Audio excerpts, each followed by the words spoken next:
The woman's hands moved with practiced efficiency through the torn fishing nets, her fingers threading twine with a rhythm that spoke of years spent by the water. And she did not hear the horse approaching until its shadow fell across her work. Priscilla Ashford looked up from where she sat on the smooth river stones, squinting against the afternoon sun that haloed the rider.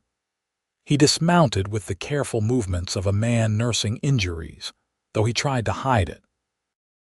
His clothes were dusty from travel, his hat brim pulled low, but when he lifted his face she could see the weariness etched into features that might have been handsome if they were not so haunted.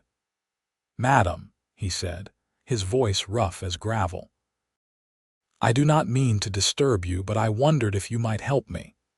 Priscilla set down the net, wiping her hands on her apron. She was 24 years old and had learned to be cautious around strangers, especially in Piach, Nevada, where the silver mines drew men of every character. The year was 1873, and this town had a reputation for violence that made even hardened prospectors think twice before settling here. "What kind of help?" she asked, standing but maintaining her distance. The cowboy removed his hat, revealing dark hair that needed cutting and eyes so blue they reminded her of the sky just before dawn. "I saw you mending those nets," he said. "You have skilled hands. I was wondering if you could mend something for me too." "I can sew leather, fix tack, patch clothes," Priscilla said. "What needs mending?" He looked at her for a long moment, and something in his expression made her breath catch. "My life," he said quietly. "If I am being honest, madam, I think my whole life needs mending, and I do not know where else to start." The words should have sounded absurd, theatrical, but coming from him they carried a weight that made Priscilla's heart constrict. She had heard desperation before. Living alone by the river, supporting herself with fishing and mending work, she had encountered her share of broken souls passing through Piach, but this was different somehow. "I do not know you," she said carefully. "I do not even know your name." "Xavier Raines," he said. "I have been riding cattle drives from Texas to Montana for the past 6 years. Before that, I worked ranches throughout Colorado and Wyoming. I am 27 years old. I do not drink more than the occasional whiskey.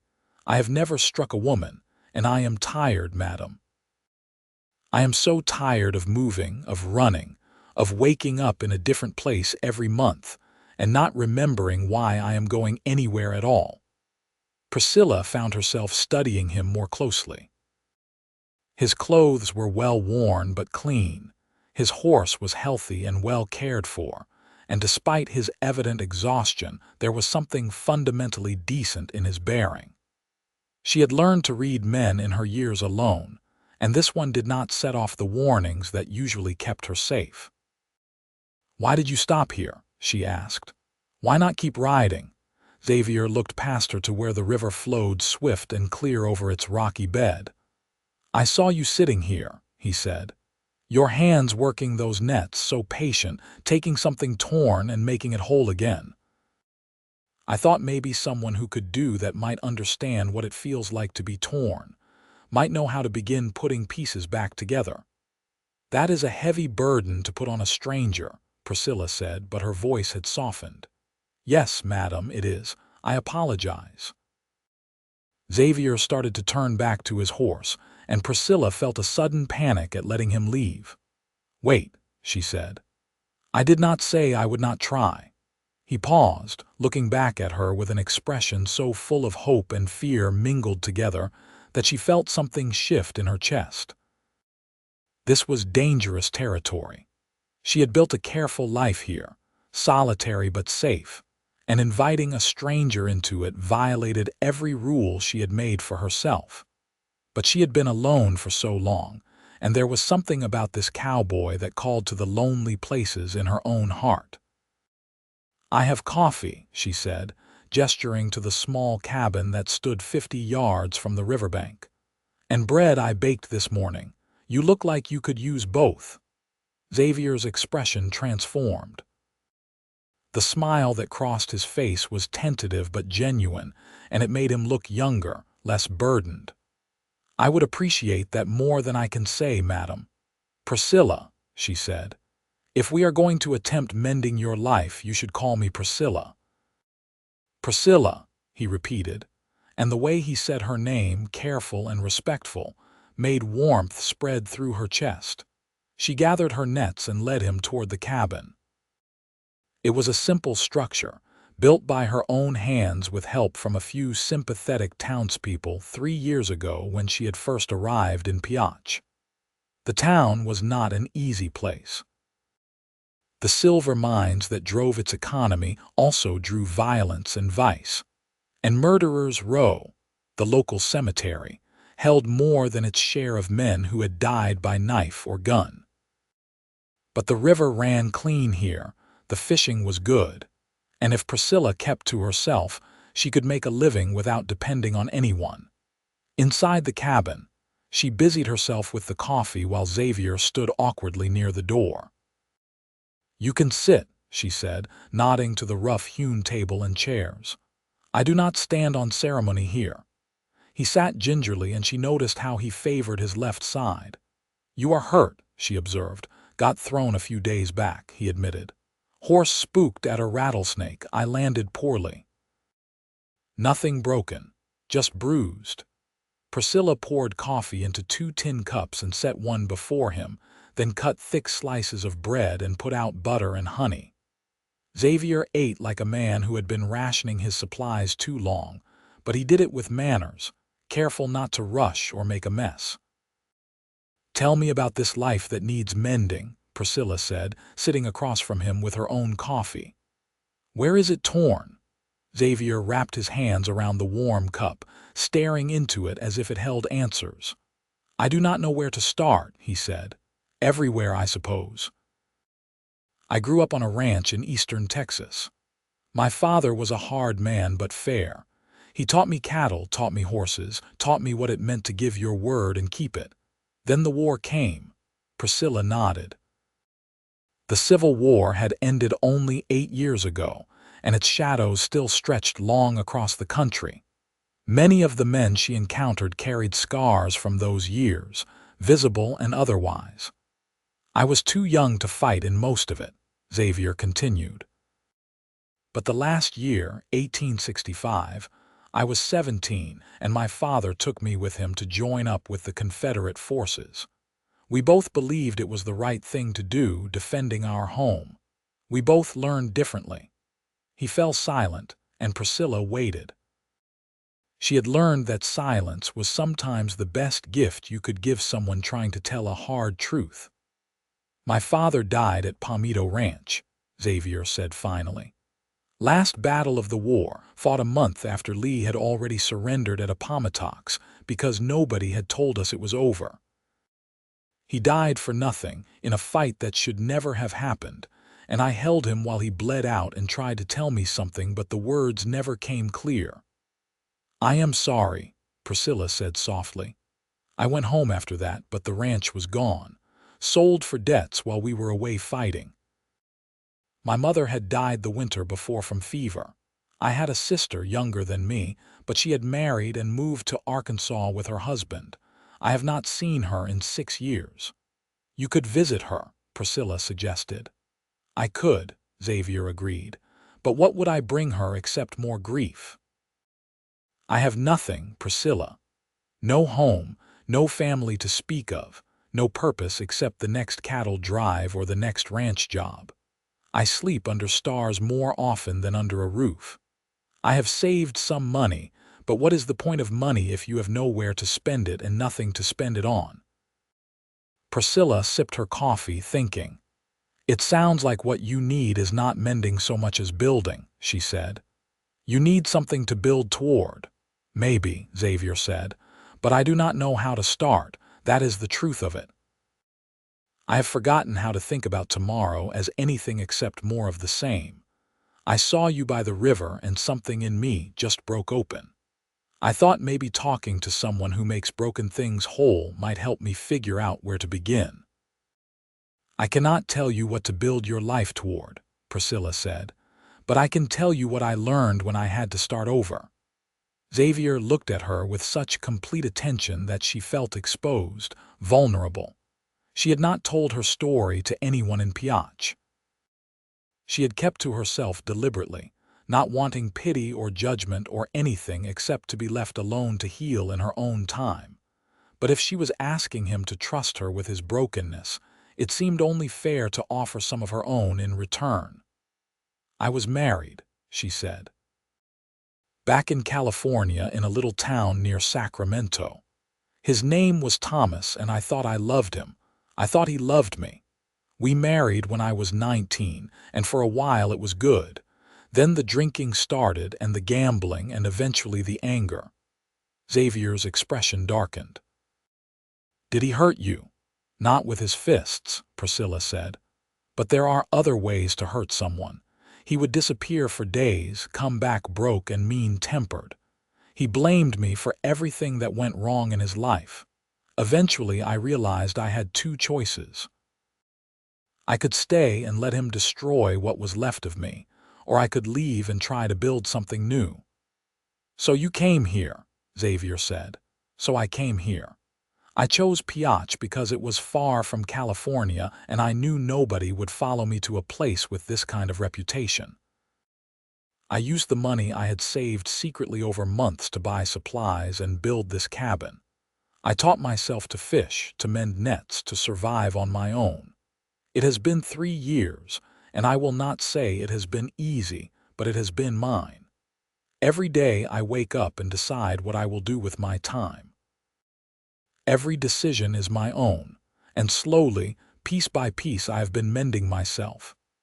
Xavier reached across the table, his hand hovering near hers but not quite touching. May I? He asked. Priscilla nodded, and he rested his hand gently over hers. His palm was calloused from ropes and reins, warm and solid. Thank you for telling me that, he said. I know it was not easy. Nothing worth doing is easy, Priscilla said. That is the first thing you learn when you are trying to mend a life. You cannot rush it. You have to take it one stitch at a time, and some days you will tear out more than you sew in, but you keep going anyway. They sat like that for a long moment, his hand on hers, both of them drawing something from the simple human contact that neither had experienced in too long. Finally, Xavier pulled back, clearing his throat. I should go, he said. I have already taken too much of your time. Where will you go? Priscilla asked, surprised by how much she did not want him to leave. I do not know, he admitted. I was thinking of heading north to Montana. There is work there, ranches always hiring hands. Or you could stay in Piach for a while, Priscilla heard herself say. There is work here too. The mines always need men, and some of the local ranchers hire drovers. You could rest, give your body time to heal from that fall. Give yourself time to think about what you really want instead of just riding to the next job. Xavier looked at her searchingly. Why are you offering this? You do not know me. No, Priscilla agreed. But I know what it is like to be alone and hurting and not see any way forward. I know what it meant to me when people in this town showed me kindness when they did not have to. Maybe this is me passing that forward. Maybe, Xavier said, and there was something in his eyes that suggested he knew there was more to it than that. He was right. There was more to it. Priscilla felt drawn to this man in a way that frightened and excited her in equal measure. It had been so long since she had felt anything except the careful neutrality she used to protect herself. But Xavier Raines had ridden up to her river and asked her to mend his life, and in doing so he had cracked open something in her that she had thought sealed permanently shut. There is a boarding house in town, Priscilla said. Mrs. McCarthy runs it. She is decent and honest, and her rates are fair. Tell her I sent you, and she will treat you right. I will do that, Xavier said. He stood, and Priscilla walked him to the door. Outside, his horse was grazing contentedly near the cabin. Xavier retrieved his hat from where he had set it on the table and turned to face her. "Thank you, Priscilla, for the food and the coffee and the conversation, for not laughing when I asked you to mend my life. Come back tomorrow," Priscilla said. "In the afternoon when I am working on the nets again. We can talk more if you want, about what you are looking for, what you want to build." The smile that crossed Xavier's face was like sunrise breaking over mountains. "I would like that very much." He mounted his horse with that same careful movement that spoke of his injury, tipped his hat to her, and rode toward town. Priscilla stood watching until he disappeared from view, then returned to her cabin and sat at the table, her hands wrapped around her now cold coffee. What was she doing? She had built walls for good reasons, and here she was inviting a stranger to breach them after a single conversation. It was foolish, reckless, everything she had promised herself she would not be. But when she closed her eyes, she could still feel the warmth of his hand on hers, could still see the vulnerability in his face when he had asked her to mend his life. And she thought maybe, just maybe, this was not foolishness but something else. Something like hope. The next afternoon, Priscilla carried her nets to the river and tried to focus on her work. Her fingers moved through the familiar motions, threading and knotting, but her mind kept drifting to the sound of approaching hoofbeats. Would Xavier come? Perhaps he had thought better of it, had decided to move on after all. Perhaps he had found work at one of the mines and would be underground, far from the river and her company. But then she heard it, the steady rhythm of a walking horse, and she looked up to see Xavier approaching. He had bathed and shaved, and his clothes, while still worn, were clean. He dismounted more easily than he had the day before, and when he approached, she could see that some of the terrible weariness had lifted from his face. "Good afternoon," he said, removing his hat. "I hope I am not intruding." "You are expected," Priscilla said, and felt her face warm at how eager that sounded. "How did you find Mrs. McCarthy?" "She is a force of nature," Xavier said with a laugh. "The moment I mentioned your name, she sat me down and fed me the best meal I have had in months. Then she told me there was a ranch 10 miles south that needed a hand for the season and gave me directions. I rode out this morning and they hired me on the spot." "That is wonderful," Priscilla said, and meant it. "So you will be staying in Piotch, for the season at least," Xavier confirmed. He settled onto the rocks beside her, not so close as to be improper but near enough that she could smell the soap he had used. "The work is good, honest ranching. Mending fences, tending cattle, regular hours, and fair pay. The owner, Mr. Harrison, seems like a decent man. He told me if I prove myself this season, there might be permanent work come next year." "You want permanent work?" Priscilla asked, her hands continuing their steady work on the nets. Xavier watched her fingers move. "A week ago I would have said no," he admitted. "Permanent felt like a trap. But now I am thinking maybe permanent is just another word for building something that lasts." They fell into comfortable conversation, Xavier telling her about the ranch and Mr. Harrison, Priscilla sharing stories about Piotch and its colorful residents. The town was rough, she explained, with more saloons than churches and a murder rate that had earned it notoriety throughout Nevada. But it also had good people, families trying to make honest livings, and if you were careful and kept your wits about you, it was possible to carve out a life here. "Why did you choose fishing?" Xavier asked, watching her work. "Of all the things you could have done." "I grew up near the ocean in Massachusetts," Priscilla said. "My father was a fisherman, and before I was old enough to be told it was not proper work for girls, he took me out on his boat and taught me everything he knew. After he died, my mother moved us inland, and eventually we ended up in California. But I never forgot the feeling of being on the water, of understanding how fish move and think. When I came here and saw this river, it felt like coming home." "Do you miss Massachusetts?" Xavier asked. Sometimes, Priscilla admitted. I miss my father, I miss the ocean. But I do not miss the person I was expected to become there. The wife, the mother, the woman who kept house and kept quiet and never had thoughts of her own. Coming west, for all its hardships, gave me a freedom I never had back east. Xavier nodded slowly. I understand that, he said. After my father died and I lost the ranch, there was a part of me that felt guilty for how free I felt. No land, no ties, just me and my horse and the open range. It felt wrong to enjoy it when everything had been taken from me. Freedom and loss are not opposites, Priscilla said. Sometimes they come together. The question is what you do with the freedom once you have it. Is that what we are both trying to figure out? Xavier asked. Maybe, Priscilla said. Or maybe we are trying to figure out if freedom always has to mean being alone. The words hung between them, heavy with implication. Xavier looked at her, and Priscilla made herself meet his gaze even though her heart was hammering against her ribs. I have been alone for 6 years, Xavier said quietly. I told myself it was better that way. Easier. No complications, no one to disappoint, no one to lose.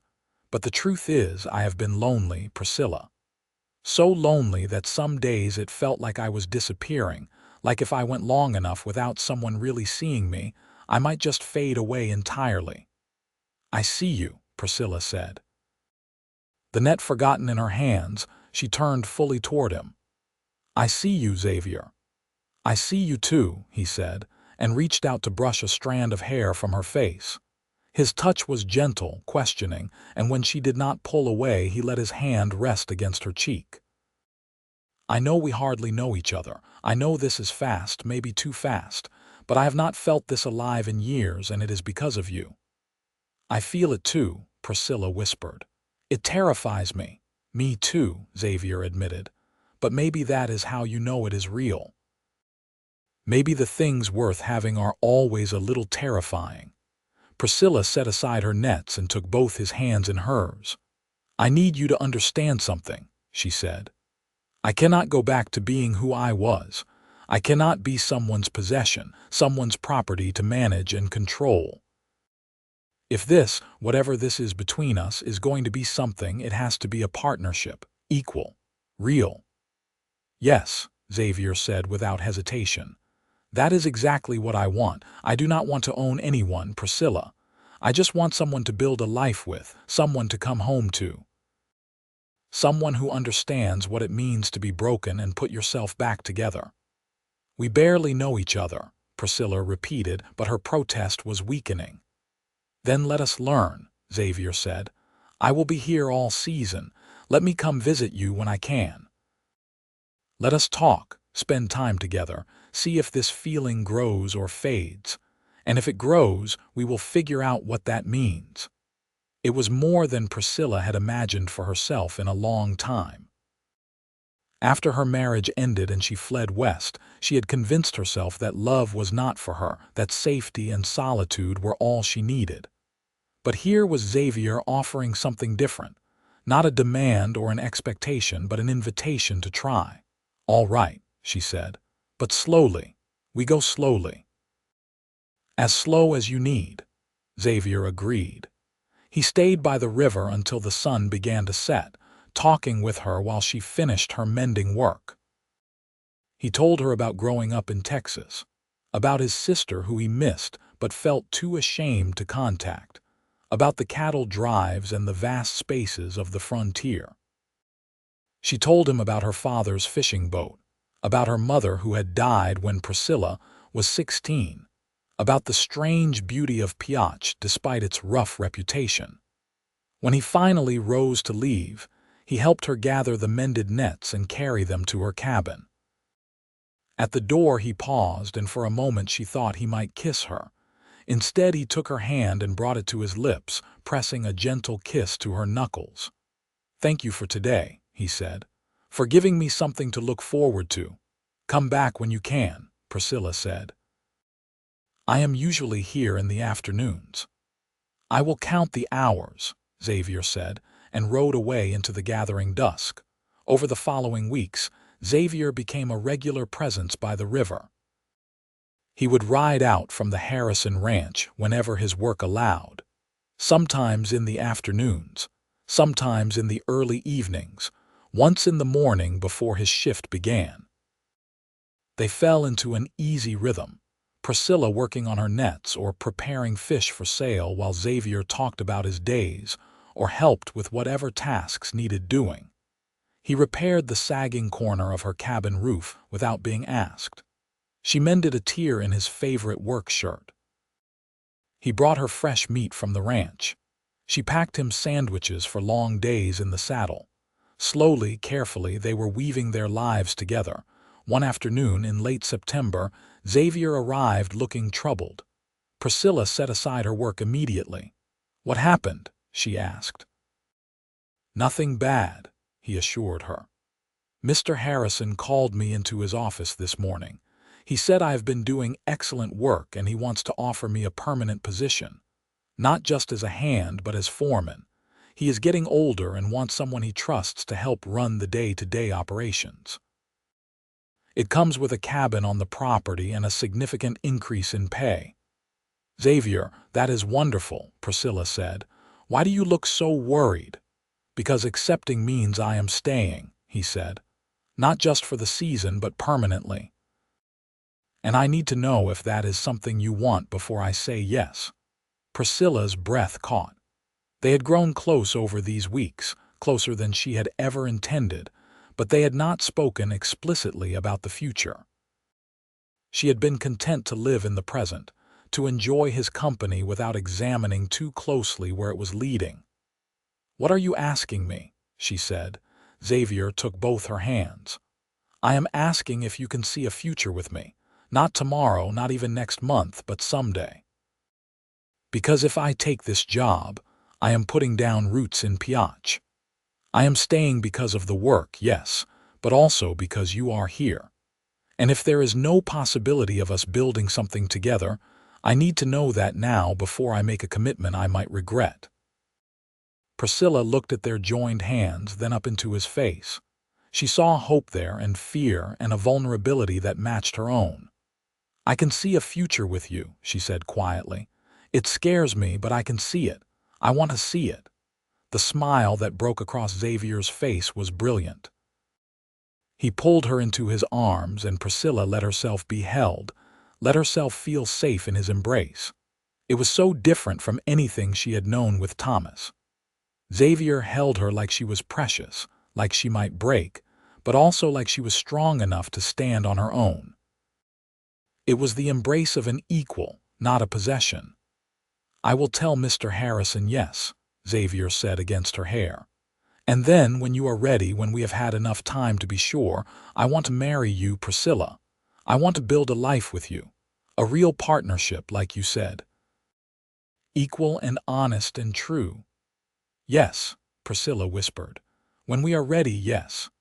They stood by the river, holding each other while the water flowed past and the mountains rose against the autumn sky. Priscilla felt something loosen in her chest, some knot of fear and pain she had been carrying for so long she had forgotten it was there. This was what healing felt like. Not the slow, solitary mending she had been doing on her own, but this shared work of building something new with someone who understood brokenness. "Will you come see the cabin?" Xavier asked. "It needs work, but it is sound. We could make it into a real home." "I would like that," Priscilla said. The following Sunday, Xavier borrowed a wagon and drove Priscilla out to the Harrison ranch. The property was beautiful, rolling grassland dotted with cattle, mountains rising in the distance. The cabin Xavier had been offered sat on a small rise overlooking a creek. It was larger than Priscilla's cabin, with 2 rooms and a stone fireplace, but it clearly needed attention. "The roof leaks," Xavier admitted, showing her around. "And the chinking between the logs needs replacing, but the foundation is solid and there is good water from the creek.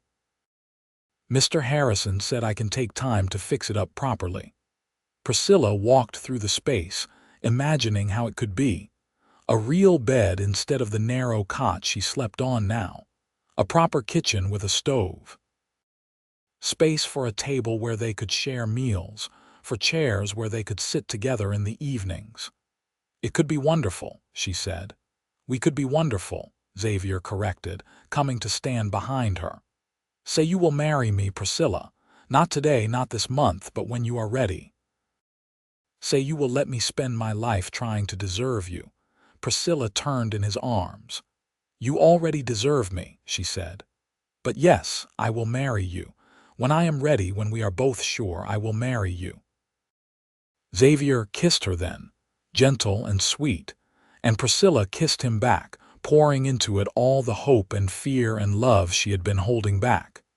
It was nothing like kissing Thomas had been. This was a conversation, a question and answer, a promise made by two people who had both been broken and were choosing to be whole together. The weeks that followed were a flurry of activity. Xavier moved into the cabin and began repairs while still working his regular hours at the ranch. Priscilla continued her fishing and mending work, but spent her free time helping make the cabin into a home. They plastered and painted, replaced rotted boards, patched the roof, and built new furniture. Mrs. McCarthy became a staunch ally, spreading word through Piacha's respectable community that Priscilla Ashford and Xavier Raines were courting properly and planned to marry. It helped shield them from gossip, gave their relationship the blessing of the town's matrons. In November, Xavier took Priscilla into town and bought her a simple gold ring. They had dinner at the boarding house with Mrs. McCarthy and several other townspeople as witnesses, and Xavier proposed formally, kneeling beside the table and offering her the ring with hands that trembled slightly. Priscilla Ashford, he said, you have mended my life in ways I cannot fully express. You have given me hope and purpose and a reason to build toward tomorrow. Would you do me the honor of becoming my wife? Yes, Priscilla said, tears streaming down her face. Yes, Xavier, I will marry you. The small gathering erupted in applause, and Mrs. McCarthy immediately began planning the wedding. It would be a simple affair, she declared, but proper. In the church, with the minister, and a reception afterward at the boarding house. They were married on a cold December morning, 1873 becoming 1874. Priscilla wore a dress of deep blue wool that Mrs. McCarthy and several other women had helped her sew. Xavier wore a new suit purchased with his foreman wages, looking handsome and nervous and so full of love that Priscilla's heart ached. The ceremony was brief. The minister spoke about partnership and commitment, about two people joining their lives in sacred covenant. When Xavier slipped the ring onto Priscilla's finger, his hands were steady, and when she spoke her vows, her voice was clear and certain. I take you, Xavier, as my partner and my equal, she said, the words they had written together. I promise to stand beside you, to build with you, to be honest and true for all the days we have. I take you, Priscilla, as my partner and my equal, Xavier repeated. I promise to honor you, to listen to you, to cherish your strength and support you in your struggles for all the days we have. When the minister pronounced them married, Xavier cupped Priscilla's face in his hands and kissed her with such tenderness that several of the watching women wept. Then they walked out of the church together into the winter sunlight, husband and wife. The reception at Mrs. McCarthy's boarding house was warm and joyful. The food was simple but plentiful, and the townspeople who had come to accept Priscilla over her years in Piach celebrated with genuine happiness. Even rough miners cleaned up and came to offer congratulations, respecting the dignity of the occasion. As evening fell, Xavier and Priscilla rode out to their cabin, now fully their home. Xavier had spent the previous week making it perfect, building a proper bed frame, hanging curtains Priscilla had sewn, stocking the kitchen with supplies. A fire burned in the hearth, warming the space, making it glow with welcome. "Are you happy?" Xavier asked as they stood together in the doorway, looking at what they had built. "I am," Priscilla said, and realized with some surprise that it was completely true. Despite everything she had been through, despite all the pain and fear that had brought her to Piotch, she was genuinely, deeply happy. "Are you?" "More than I have words for," Xavier said. He swept her into his arms, carrying her over the threshold in the traditional way, and Priscilla laughed, the sound bright and free. That night they came together as husband and wife, learning each other with patience and tenderness. Xavier was gentle, constantly checking that she was comfortable, that she wanted what he was offering. Priscilla had known only selfish taking with Thomas, but Xavier taught her that intimacy could be a conversation, a giving and receiving, a shared pleasure. Afterward, they lay tangled together in their new bed, the firelight casting dancing shadows on the walls, and talked until sleep claimed them. Xavier spoke of his dreams for the ranch, of expanding the herd, of building something lasting. Priscilla talked about possibly teaching other women her fishing and mending skills, of creating a little business that could employ the widows and single women who struggled to support themselves in Piotch. "We could do it together," Xavier said sleepily. "Build not just our home but something bigger, something that helps other people." "I would like that," Priscilla murmured, and fell asleep feeling safer and more content than she ever had in her life. The first year of their marriage was an adjustment, learning to share space and decisions, learning each other's habits and preferences. There were small arguments, moments of friction, but they had both been alone long enough to value what they had found together, and they worked through conflicts with honesty and patience. Priscilla continued her fishing through the spring and summer, but Xavier built her a better setup, proper drying racks and storage, and helped her expand her operation. She began teaching women in town to mend nets and sew, creating a small cooperative that paid fair wages and gave women independence. Xavier thrived as foreman. Mr. Harrison trusted him completely, and under Xavier's management, the ranch prospered. He was fair with the hands, firm but never cruel, and men respected him. The cabin grew with small additions, a covered porch, a separate room that could be a nursery when the time came. In the fall of 1874, Priscilla realized she was pregnant. She told Xavier one evening after dinner, watching his face carefully, unsure how he would react. But he was overjoyed, pulling her into his arms and holding her with such fierce tenderness that she felt tears prick her eyes. "We are going to be parents," he whispered. "We are going to have a family." The pregnancy was difficult. Priscilla was sick through much of the winter, and Xavier hovered anxiously, doing everything he could to make her comfortable. Mrs.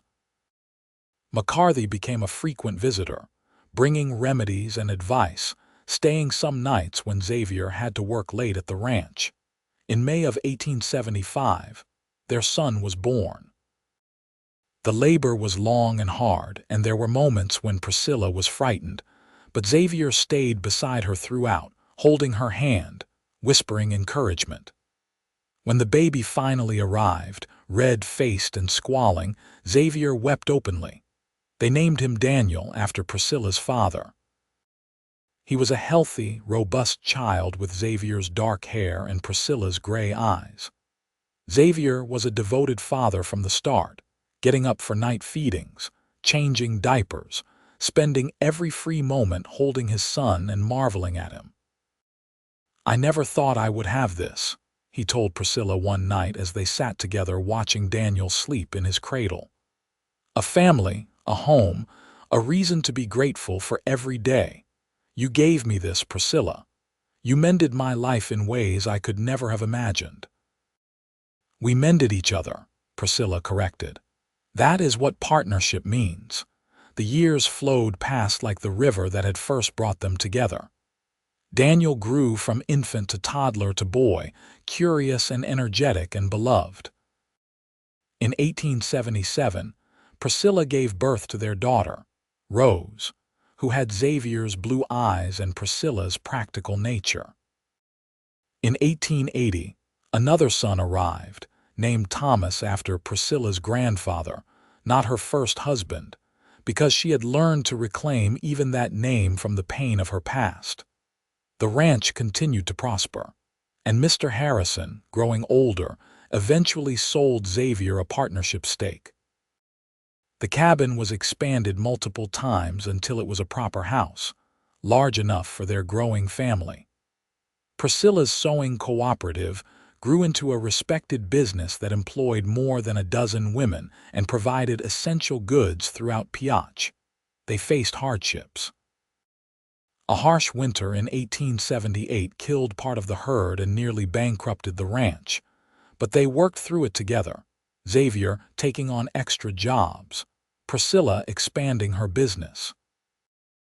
Daniel fell from a horse when he was 7 and broke his arm, and they spent agonizing weeks nursing him back to health. Priscilla's first husband, Thomas, died in California, and though she felt nothing but relief, it brought back memories she had worked hard to leave behind. But through everything, they had each other. Every night they came together, sharing their days, their worries, their dreams. Every morning they woke beside each other and chose their partnership again. It was not always easy, but it was real and true, and built on a foundation that had been carefully mended and strengthened over years. In the summer of 1885, 12 years after Xavier had first ridden up to the river and asked Priscilla to mend his life, they sat together on the porch of their house watching their children play in the yard. Daniel was 10, responsible and kind, already learning the ranch work from his father. Rose was 8, bright and determined, helping her mother with the sewing business. Thomas was 5, full of mischief and laughter. "You remember the day we met?" Xavier asked, his arm around Priscilla's shoulders. "Every detail," Priscilla said. "You looked so lost, so desperate, I almost sent you away." "Thank God you did not," Xavier said. "Thank God you were brave enough to take a chance on a broken-down cowboy who needed mending." "You were never broken," Priscilla said. "Just torn, and tears can be mended if you are patient enough." "We mended each other," Xavier said, echoing words they had spoken many times over the years, "and built something beautiful." Priscilla leaned into her husband's embrace, watching their children, feeling the solid warmth of the home they had created together. The house, the land, the family, the business, all of it had grown from that moment by the river when she had looked up at a stranger and decided to trust, to hope, to try. "I love you," she said. "I love the life we have built." "I love you too," Xavier said. "Every day I wake up grateful. Grateful for you, for this family, for every moment we have together." As the sun set over the mountains, painting the sky in shades of orange and gold, they sat together in the peace they had earned. It had not been an easy road. Both of them had carried wounds that took years to fully heal. But they had done the work patiently, faithfully, taking it one day at a time, one stitch at a time, until what had been torn was made whole. Their children's laughter rang out across the yard, and Xavier called them in for dinner. They came running, Daniel helping young Thomas, Rose chattering about something she had made that day. They gathered around the table Xavier had built years ago in the house they had created together, and shared a meal in the warm glow of lamplight. This was what mended looked like, Priscilla thought. Not perfect, never perfect, but whole, strong, built to last. She reached across the table and took Xavier's hand, and he squeezed back, his eyes meeting hers with the love and understanding that had sustained them through everything. After dinner, they took their traditional evening walk, strolling through the property as the children played until bedtime. Xavier showed her improvements he wanted to make to the barns, talked about possibly acquiring the adjacent property to expand their operations. Priscilla discussed a new contract her cooperative had secured, supplying goods to the growing communities throughout eastern Nevada. "We have done well," Xavier said. "Better than I ever dreamed possible." "We have," Priscilla agreed, "and we will continue to do well because we work together." They stood looking out over the land they had built their life on, and Xavier pulled her close. "I was so lost when I found you," he said. "I thought I was beyond mending, but you showed me that broken things can be made whole if someone cares enough to do the work." "You did the work," Priscilla reminded him. "I just gave you a place to start." "We both did the work," Xavier said. "And we are still doing it every day, choosing each other and this life we have built."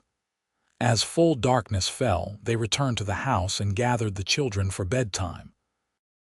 Daniel went to his own room now, old enough for privacy and independence, but Rose and Thomas still shared a room, their beds on opposite walls. Xavier told them a story about the cattle drives of his youth, making it exciting and funny while leaving out the harder parts. Priscilla tucked them in, kissing each forehead, marveling at how quickly they were growing. Finally, they retired to their own room, the space they had shared for 12 years now. Xavier helped Priscilla with the buttons on her dress, a nightly ritual, and she helped him with his boots, worn from a long day on the ranch. They prepared for bed with the comfortable efficiency of long practice, each knowing the other's routines without need for discussion. In bed, Xavier pulled Priscilla close and they lay together in the darkness. "Thank you," he said quietly, "for seeing me that day by the river, for taking a chance on me, for building this life with me." "Thank you," Priscilla replied, "for having the courage to ask. For being the kind of man worth taking a chance on. For being my partner in every way that matters." They fell asleep tangled together, as they did every night, secure in the love they had built and the life they had mended together. The years continued to unfold. Daniel grew into a capable young man who took increasing responsibility at the ranch, learning everything Xavier could teach him about cattle and horses and the business of ranching. Rose developed a keen head for numbers and began managing the financial aspects of Priscilla's sewing cooperative. Young Thomas remained the family's joy and trouble in equal measure, always getting into scrapes but impossible to stay angry with. In 1890, Mr. Harrison died peacefully in his sleep, and in his will he left his remaining stake in the ranch to Xavier. It was recognition of years of dedicated service and successful management, and it made Xavier and Priscilla full owners of a prosperous operation. They stood at Mr. Harrison's grave and wept, grateful for the opportunity he had given them, sad to lose a man who had become like family. With full ownership came new possibilities. Xavier expanded the operation, acquiring more land, diversifying into horses as well as cattle. Priscilla's cooperative had grown into a thriving business that employed women throughout the region, providing them financial independence and dignity. Together, Xavier and Priscilla became respected members of the community, known for their fairness in business and their generosity to those in need. They helped other couples getting started, offering advice, sometimes financial assistance. Xavier remembered what it felt like to be adrift with no purpose, and he made a point of giving chances to young men who reminded him of his younger self. Priscilla never forgot being alone and vulnerable, and her cooperative particularly focused on hiring widows and women escaping bad situations. "We are passing it forward," she told Xavier one evening. "The kindness people showed us when we were starting over, we are giving that to others." "It is the best legacy we can leave," Xavier agreed. "Better than land or money. Teaching people that broken does not mean worthless, that tears can be mended." In 1895, Daniel married a young woman named Sarah from a neighboring ranch. The wedding was a grand affair, held at the house Xavier and Priscilla had built, with half of Piotr in attendance. Watching their son pledge his life to his chosen partner, Priscilla felt her eyes fill with tears. She saw in Daniel and Sarah the same thing she had found with Xavier, a genuine partnership built on respect and love. Rose, now 20, showed no interest in marrying yet, focused instead on expanding the sewing cooperative's reach. She had plans to open satellite locations in other mining towns to create a network of women's businesses throughout Nevada. Priscilla supported her fully, proud of her daughter's independence and vision. Thomas, at 15, was still finding his way. He loved the ranch but also showed artistic talent, sketching horses and landscapes with surprising skill. Xavier encouraged him to explore both interests, not wanting to force his son into a mold that might not fit. "Let him find his own path," Xavier told Priscilla. "We both know what it is like to feel trapped by others' expectations. Our children deserve the freedom to choose their own lives." As the 19th century drew toward its close, Xavier and Priscilla found themselves entering their own autumn years. They were both in their late 40s now, still healthy and active but beginning to feel the accumulation of hard years. Xavier's joints ached from decades of ranch work. Priscilla's eyes strained over her detailed sewing. But they were together, and that made every discomfort bearable. One warm evening in July of 1897, they walked down to the river where they had first met. It was something they did periodically, a pilgrimage to the place their story had begun. The river flowed as it always had, eternal and unchanging, and they sat on the smooth stones where Priscilla had once mended fishing nets. 24 years, Xavier said wonderingly. "It has been 24 years since I rode up to this river and asked a beautiful woman if she could mend my life." 24 years, Priscilla echoed. 3 children, countless mended nets and mended lives, and I still think about that day. How scared I was to let you in. How glad I am that I did." Xavier took her hand, his grip still strong despite his years. "You gave me everything," he said. "Purpose, family, home, love. I was so lost, Priscilla. I truly thought I would just drift until I died, alone and forgotten, but you saw something in me worth saving." "You saved yourself," Priscilla said firmly. "I just gave you a reason to do it. That is what love does, Xavier. It does not fix us or complete us. It gives us a reason to do the hard work of fixing and completing ourselves." "When did you become so wise?" Xavier asked with a smile. "When I met a broken cowboy who taught me that asking for help is not weakness but courage," Priscilla replied. They sat by the river until the stars came out, talking about their life, their children, their hopes for the future. They discussed Daniel and Sarah's news that they were expecting a child, which would make Xavier and Priscilla grandparents. They talked about Rose's ambitious business plans and Thomas's application to an art school in San Francisco. "I used to think I knew what I wanted," Xavier said. "Land, cattle, success.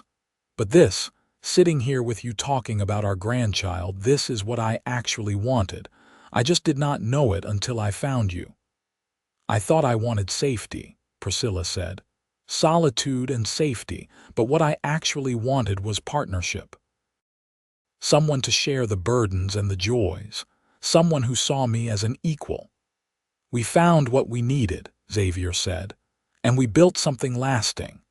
As they walked back to their house, arms around each other, Priscilla reflected on the journey they had taken together. It had not been a fairy tale. There had been hard times, moments of doubt, periods when the mending seemed impossible. But they had persevered, choosing each other day after day, year after year, until what had begun as 2 broken people by a river had become a family, a legacy, a love that would outlast them. In 1900, as a new century dawned, the Raines family gathered for a photograph. Xavier and Priscilla stood in the center, flanked by their children and grandchildren. Daniel and Sarah had 2 sons now, healthy boys who would carry the family forward. Rose had opened 3 satellite locations of the sewing cooperative and showed no signs of slowing down. Thomas had returned from art school and was planning an exhibition of his Western landscapes in San Francisco. The photographer counted down and captured the moment, freezing them forever in time. Later, looking at the image, Priscilla marveled at what they had built. From that day by the river when a desperate cowboy had asked her to mend his life, they had created this, a family strong and whole and full of love. "We did it," Xavier said, looking at the photograph beside her. "We took our broken pieces and made something beautiful." "We did," Priscilla agreed. "And it will last long after we are gone. In our children, in the people we have helped, in every life we have touched." That night, they lay in bed as they had for 27 years now, comfortable and familiar. Xavier's arm wrapped around Priscilla, her head resting on his chest, listening to the steady beat of his heart. "I love you," he said, as he did every night. "Thank you for mending my life." "I love you too," Priscilla replied, as she did every night. "Thank you for letting me." They fell asleep together, husband and wife, partners, friends, the 2 broken people who had found each other by a river and built a life worth living. The years continued their steady march. Xavier and Priscilla grew older, their hair going gray, their steps slowing, but their love remained constant. They sat on their porch in the evenings, watching their grandchildren play, telling stories of the old days when Piotr was rough and dangerous and they were young and building their future. In 1905, Daniel took over full management of the ranch. Xavier officially retired, though he could not stay away completely, still riding out some mornings to check on the cattle, offering advice when asked. Priscilla handed leadership of the sewing cooperative to Rose, who had proven herself more than capable. It was time, they agreed, to rest and enjoy the fruits of their decades of labor. They traveled a little, visiting Thomas in San Francisco, seeing the ocean that Priscilla had grown up near. Xavier met his sister for the first time in 40 years, a reunion that brought both joy and tears. They returned always to Piotr, to the house and land that had become the center of their world. In 1910, Priscilla fell ill. It started as a cough that would not go away, progressed to weakness and fever. The doctor spoke seriously to Xavier about pneumonia, about her age, about preparing himself. Xavier refused to listen, sitting by her bedside day and night, holding her hand, telling her stories, reminding her of their life together. "You cannot leave me," he said. "We have more years yet, more grandchildren to meet. Remember when we said we would grow old together?" "We are not done growing old." Priscilla fought her way back from the illness through sheer stubbornness and Xavier's devotion. It took months, but slowly her strength returned. By summer she was back on her feet, weaker than before but alive and determined to squeeze every remaining moment from life. "I am not ready to go," she told Xavier. "I have more mending to do." "We both do," he agreed. In 1915, they celebrated their 41st wedding anniversary. The whole family gathered, children and grandchildren and now great-grandchildren. The house was full of noise and laughter and love, and Xavier and Priscilla sat in the center of it all, holding hands, marveling at what they had created. "Tell us how you met," one of the great-grandchildren asked. "Tell us the story."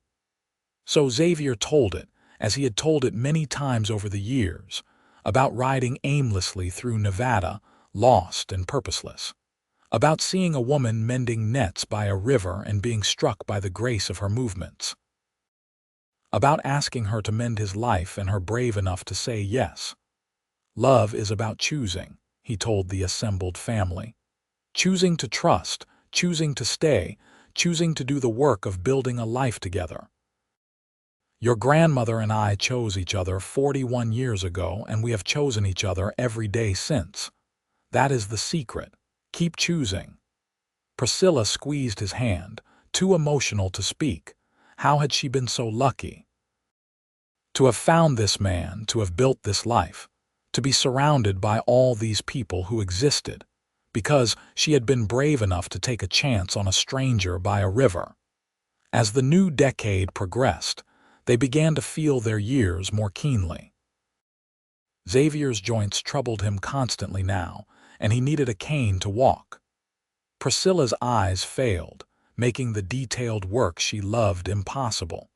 But they adapted, finding new ways to be useful, new joys to pursue. They focused on telling stories, preserving family history. Xavier wrote down everything he could remember about his parents, his childhood in Texas, his years drifting.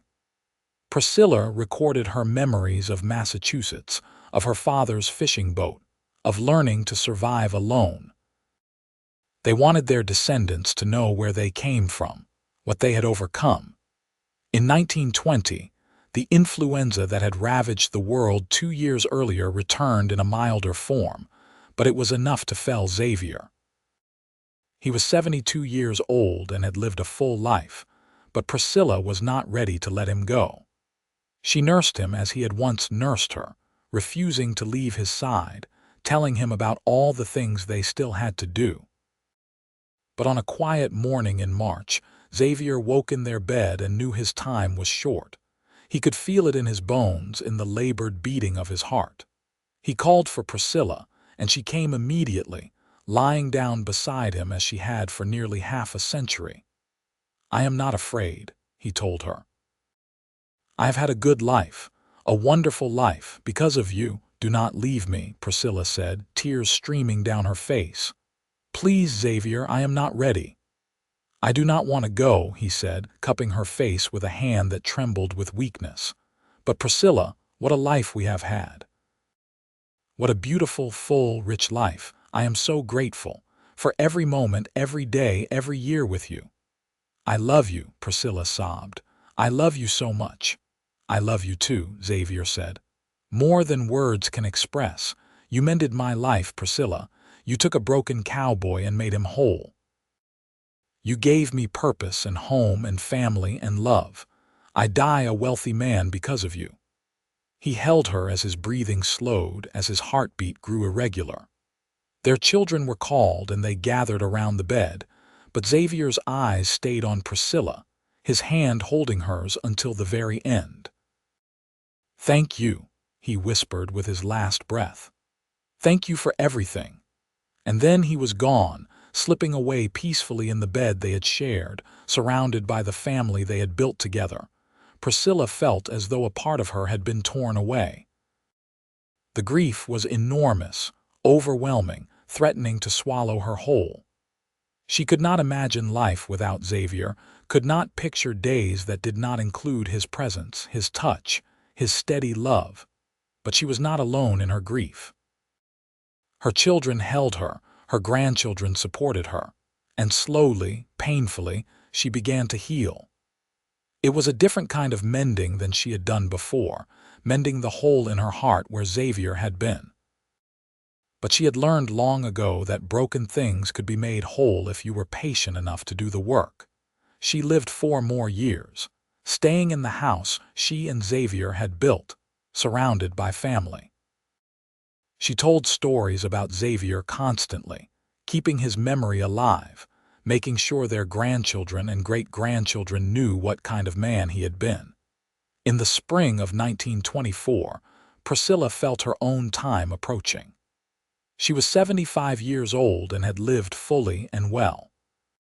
She called her children to her bedside and told them she was ready to go, ready to join Xavier.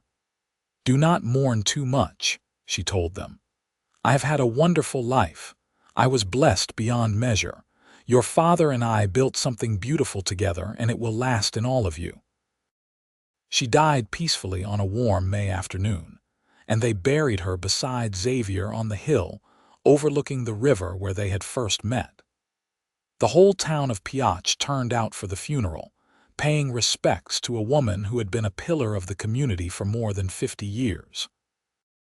On her headstone, her children had inscribed the words she had spoken so many times over her life. "Tears can be mended if you are patient enough to do the work." The Raines family continued to thrive, generation after generation, all of them knowing the story of how their family began. How a cowboy asked a woman to mend his life, and she was brave enough to try. How two broken people found each other by a river and built something lasting. The house Xavier and Priscilla had created remained in the family, passed down through the generations, a testament to what could be built when two people chose each other day after day, year after year. The river still flowed past, eternal and unchanging, and sometimes their descendants would walk down to the spot where it all began and remember the woman mending nets by the water. Remember the cowboy who had the courage to ask for help. Remember that broken things can be made whole, that lost people can find their way, that love is always worth the risk of trying. Their story became legend in the family, told and retold, a reminder that the hardest moments can lead to the greatest joys if you are brave enough to take the chance. That asking for help is not weakness but wisdom. That two people, both carrying wounds, can heal each other through patience and partnership and love. The ranch prospered for decades, eventually becoming one of the most successful operations in eastern Nevada. The sewing cooperative Rose had built continued to employ women and provide financial independence. Thomas's artwork hung in galleries throughout the West, capturing the landscape his parents had loved. All of it traced back to that moment by the river, when everything changed. And so the legacy lived on in land and business and art, but most importantly in the values Xavier and Priscilla had lived by. Choose kindly. Work patiently. Love truly. Mend what is broken. Build what is lasting, and never give up on the possibility that tomorrow can be better than today. Their story ended, as all stories must, but its echoes continued through time, carried forward by everyone whose lives they had touched, everyone they had helped, everyone who learned from their example that it is never too late to ask for help, never too late to take a chance on love, never too late to begin the patient work of mending a life.